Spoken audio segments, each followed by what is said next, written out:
ഷോപ്പിലുള്ള രാജന്റെ പെങ്ങളാണ് സാഹിറ.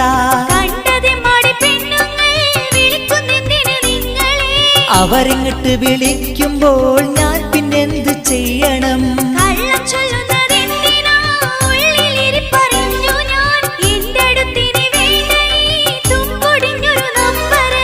എന്റെ പൊന്നു സാഹിറ വെറുതെ പറയുന്നെന്തിനാ? പടച്ചവനാണിതു സത്യമാ, നിനക്ക് സംശയ രോഗമാ?